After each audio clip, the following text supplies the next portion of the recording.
Hello दोस्तों, आज का हमारा टॉपिक रहेगा एमएस एक्सेल के अंतर्गत हम बनाएंगे मार्कशीट। यहाँ पर हम 10वीं का मार्कशीट बनाएंगे।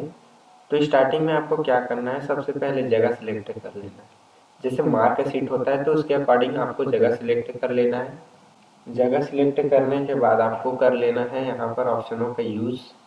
यहाँ पर आपको कर देना है सबसे पहले मर्ज एंड सेंटर, ताकि आप यहाँ पर जिसका भी मार्कशीट बना रहे हैं उसको लिख सकें। मैं यहाँ टेंट का मार्कशीट बनाने वाला हूँ। इसके बाद इसमें ले लेते हैं थोड़ा सा बॉर्डर, ताकि हमारा जो रो और कॉलम का लाइन्स है वो थोड़ा बोल्ड दिखाई दे।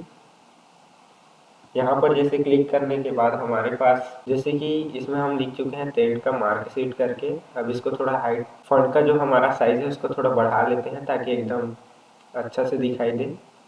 स्टार्टिंग में आपको कर लेना है सीरियल नंबर, सेकंड में कर लेना है नेम्स करके, जिसका आप नेम के अकॉर्डिंग डालना चाहोगे।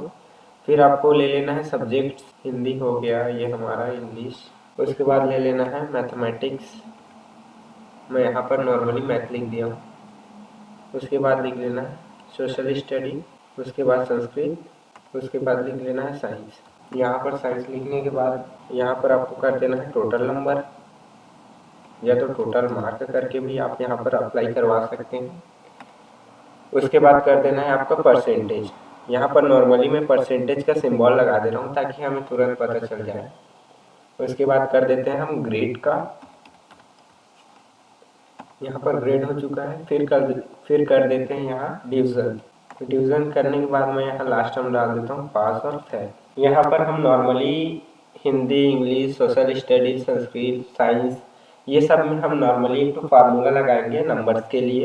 तो चलिए स्टार्ट करते हैं। पहले मैं इसको फिल कर लेता हूँ ताकि अच्छे से ये हमारा दिखाई दे। यहाँ पर आप अपने हिसाब से कलर ले सकते हैं, आपको जैसा पसंद होगा वैसे। यहाँ सीरियल नंबर पे मैं नंबर डाल देता हूँ।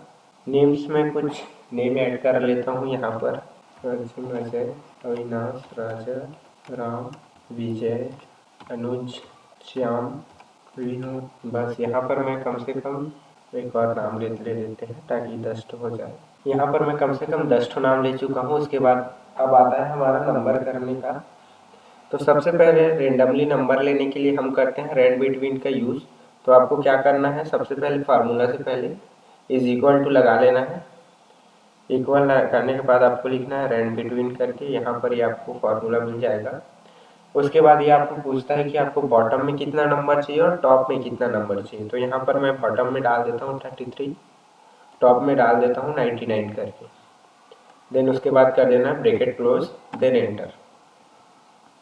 उसके बाद आपको नॉर्मली यहाँ पर इसको फिल कर लेना है। फिल करने के बाद आपको इसको राइट साइड तक मूव कर लेना है ताकि सब में नंबर आ जाए। उसके बाद आता है हमारा टोटल मार्क। टोटल मार्क में आपको नॉर्मली सम का फार्मूला अप्लाई करना रहता है। आपको क्या करना है, सभी संख्या को जोड़ने के लिए इक्वल करना है, देन उसके बाद करना है सम। सम करने के बाद आपको क्या करना है, ब्रैकेट ओपन, देन उसके बाद ये पूछता है नंबर सिलेक्ट करके। तो नॉर्मली आपको रेंज को सिलेक्ट कर लेना है। यहाँ रेंज सिलेक्ट होने के बाद ब्रैकेट क्लोज कर देना है, देन एंटर। यहाँ पर आप डबल क्लिक करके सबका वैल्यू इनपुट करा सकते हैं फार्मूला के अकॉर्डिंग। उसके बाद आता है हमारा परसेंटेज का फार्मूला। इज इक्वल टू डालना है, सिलेक्ट टोटल मार्क करना है आपको, देन उसके बाद स्लैश का सिंबल लगा देना है। फिर आपको क्या करना है, 600 से मल्टीप्लाई कर देना है 100 को। यहाँ मैं 600 लिख लेता हूँ और मल्टीप्लाई करा देता हूँ 100 से। ये होने के बाद देन आपको कर देना है एंटर। उसके बाद यहाँ परसेंटेज आ जाएगा। उसके बाद आता है हमारा ग्रेड का। ग्रेड में क्या होता है, हमारा लंबा चौड़ा फार्मूला अप्लाई होता है। इसमें लिखना है इज इक्वल टू, उसके बाद लिखना है if, then bracket open, select percentage. यहाँ जैसे ग्रेड के अकॉर्डिंग हम परसेंटेज डालना चाहते हैं तो यहाँ पर आपको नॉर्मली ग्रेड को सिलेक्ट करना है, देन आपको परसेंटेज जैसा भी लेना हो आप यहाँ से उसको लगा सकते हैं। उसके बाद कर देना है आपको ग्रेटर देन अप्लाई कर देना है आपको नॉर्मली 60% से ले लेता हूँ। इसके बाद कर देना है कॉमा, कॉमा के बाद क्या करना है डबल इनवर्टेड कॉमा, फिर एक का मैं डाल देता हूँ वैल्यू, उसके बाद डबल इनवर्टेड कर देना है फिर से, फिर आपको डालना है कॉमा। यहाँ पर देख लीजिए मेरा फार्मूले का सबसे पहला वाला पार्ट रेडी हो चुका है। तो सेम इसी के अकॉर्डिंग हमारा जो बी ग्रेड का रहेगा, सी ग्रेड का रहेगा, तो इसी के अकॉर्डिंग वो अप्लाई होगा। फिर से आपको सेम फार्मूला रन करना है इफ का, देन कर देना है ब्रैकेट ओपन, सिलेक्ट परसेंटेज, उसके बाद क्या करना है ग्रेटर देन।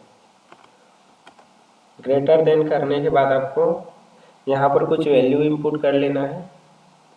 इनपुट करने के बाद कर लेना है कॉमा, फिर क्या करना है डबल इनवर्टेड कॉमा, फिर आपको कर लेना है बी। आपको सेम अप्लाई करते चलना है, उसके बाद ये आपको ऑटोमेटिक दिखाते जाएगा। If select percentage then greater than, उसके बाद वैल्यू इनपुट कर देते हैं, मैं डाल देता हूँ कॉमा, फिर कर देता हूँ डबल इनवर्टेड कॉमा और यहाँ डाल देता हूँ मैं सी। सी करने के बाद मेरे को फिर से कर देना है कॉमा, ताकि जो 33% से जो नीचे आए उसका वैल्यू क्या दिखा है फेल दिखा है। तो यहाँ पर मैं डबल इनवर्टेड कॉमा फिर से ओपन करके लिख देता हूँ फेल, देन यहाँ पर कर देता हूँ मैं डबल इनवर्टेड कॉमा। और जैसे कि हम यहाँ पर जितना भी ब्रैकेट ओपन किए हैं उसी के अकॉर्डिंग हमारा ब्रैकेट क्लोज होगा। 3 ठो किए हैं तो यहाँ पर हमारा 3 ठो ब्रैकेट होना चाहिए, देन आपको कर देना है एंटर। ये हमारा एक ठो का वैल्यू आ चुका है। उसके बाद डिवीजन का होता है। डिवीजन में आपको नॉर्मली क्या करना है, जैसे ग्रेड में आपने क्या किया था, जो 60% से ऊपर आएगा उसको क्या कर दिए थे, नॉर्मली फार्मूले का यूज करके उसको ला दिए थे।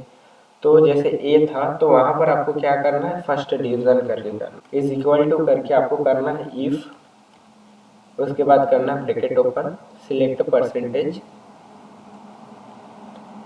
फिर कर देना है आपको ग्रेटर देन, उसके बाद कर लेना है वैल्यू इनपुट, फिर कॉमा, फिर डबल इनवर्टेड कॉमा, फिर रख देना है फर्स्ट, फिर से डबल इनवर्टेड कॉमा, फिर कॉमा, सेम अप्लाई होगा ये भी आपका। फिर से मैं वैल्यू डाल देता हूँ 45 का, कॉमा, फिर डबल इनवर्टेड कॉमा, इसको मैं डाल देता हूँ सेकेंड, फिर से आपको अप्लाई कर देना है डबल इनवर्टेड कॉमा, फिर करना है कॉमा, इफ, देन करना है bracket open, select percentage, greater than, फिर वैल्यू इनपुट करना है 33 का कर देता हूँ मैं यहाँ। इसमें आपको कर देना है थर्ड डिवीजन। इतना करने के बाद जो थर्ड डिवीजन से नीचे का वैल्यू आएगा वो क्या दिखाएगा फेल। जितना आप ब्रैकेट ओपन किए रहेंगे उतना ब्रैकेट आपको लगा देना है, क्लोज ब्रैकेट, देन एंटर। यहाँ पर देखिए ये हमारा फर्स्ट डिवीजन करके आ चुका है। उसके बाद लास्ट होता है हमारा पास फेल का। तो पास फेल में नॉर्मली हमको क्या करना है, इज इक्वल टू लगाना है, फिर लिख देना है इफ, देन उसके बाद कर देना है ब्रैकेट ओपन, सिलेक्ट परसेंटेज। यहाँ पर आपको वैल्यू इनपुट करना है, जैसे 33 से हम फेल लिए थे तो यहाँ पर आपको 33 का वैल्यू इनपुट करना है, देन कॉमा करना है, फिर क्या करना है यहाँ पर पास डाल देना है। पास डालने के बाद आपको फिर कॉमा करना है, फिर डबल इनवर्टेड कॉमा, फिर करना है फेल, देन उसके बाद कर देना है ब्रैकेट क्लोज, देन एंटर। यहाँ पर हमारा वैल्यू आ चुका है। उसके बाद कर देना है डबल। यहाँ पर देख सकते हैं हमारा जो मार्क शीट का था वो रेडी हो चुका है। तो उसको कुछ ना कुछ फॉर्मेटिंग करने के लिए यहाँ पर आपको नॉर्मली क्या करना है, कलर लगा सकते हैं। ये सबको हटाने के लिए आप क्लियर फॉर्मेटिंग का यूज कर सकते हैं। यहाँ पर देख सकते हैं सबका वैल्यू आपको शो कर रहा है, देन इसके अकॉर्डिंग आप अपने मार्क शीट को बना सकते हैं। अगर आप चाहें इसमें कुछ ना कुछ कलर लगाना तो आप सिलेक्ट करके या तो टेबल्स क्रिएट करके आप कलर लगा सकते हैं। वो आपके ऊपर डिपेंड करता है कि आप इसमें कैसा कलर लगाना चाहते हैं। धन्यवाद, बने रहिए हमारी वीडियो में।